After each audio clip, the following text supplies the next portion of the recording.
Hi, this is Christine with Where's Watson? Happy New Year to us all.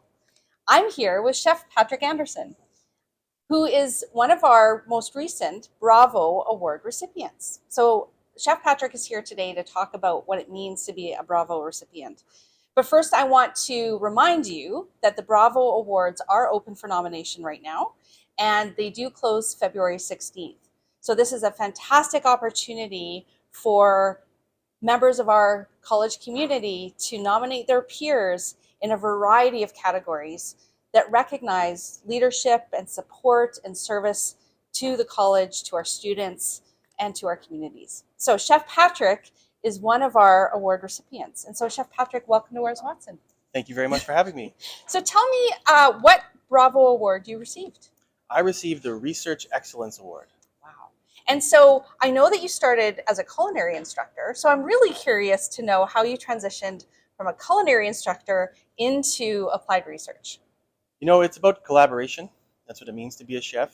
The college has the fantastic Prairie Research Kitchen in the top floor of the 504 Main Street.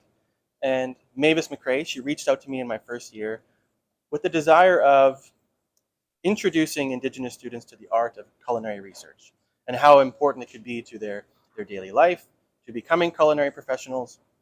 So I went and did a trial there. I worked there for a few weeks, got my feet wet a little bit in their system, and completely saw the benefit.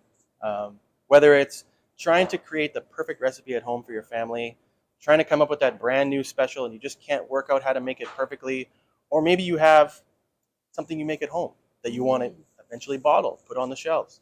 That is the perfect space for you. So we collaborated. We've created a introduction to research bursary that allows these students to take 3.5 days right before the holidays to learn all about this process, get used to what research looks like, and at the same time, all of the things that we are creating there, all of our trials, they end up at Main Street Project because it's all delicious, it's all edible, and the Prairie Research Kitchen has donated, I don't want to make up the number, but it is an incredible amount of product over the last few years through the introduction to research. That's wonderful. Yeah. So I know that Mavis nominated you for the award. So what was that like when you found out that you'd been nominated, and how did you feel with that nomination? You know, maybe I'm like other instructors here that I don't necessarily know the details of the Bravo Award before somebody nominated me for it, and it kind of took me by surprise because, you know, like most of us, we don't get into this for accolades. You know, if I wanted accolades, I would have opened a restaurant. You know, I came here to teach. I came here to instruct people.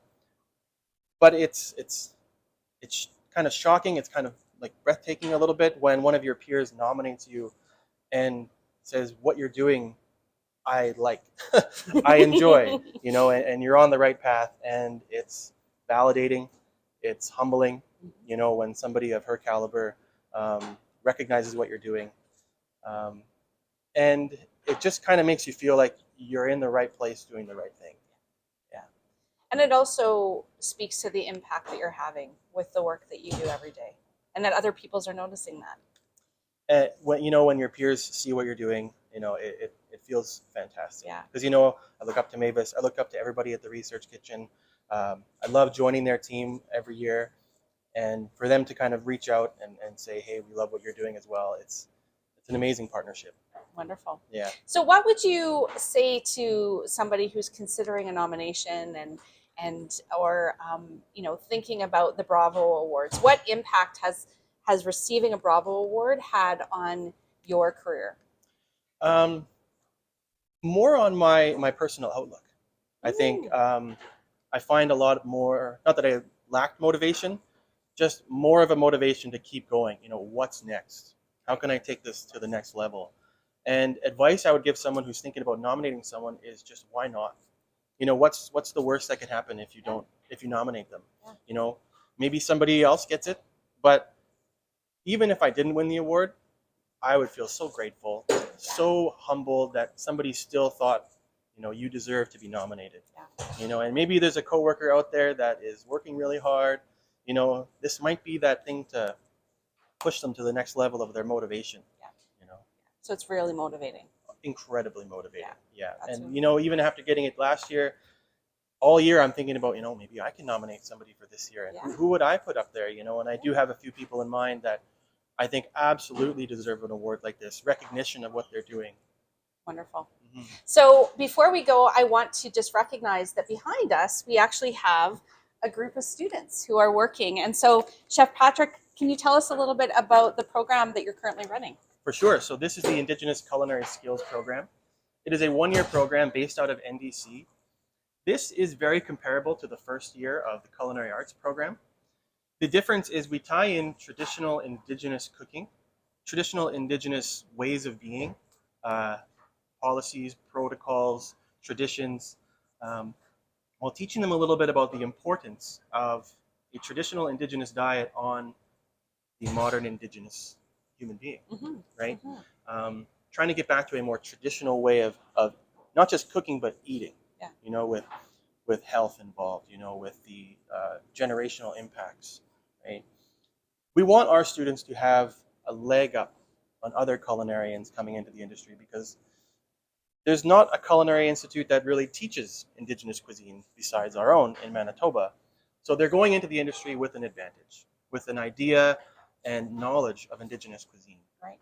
And hopefully they can get into sous chef roles, get into head chef roles in the next 5 years, and they can help other students, or other potential people that want to get into the industry have gainful employment.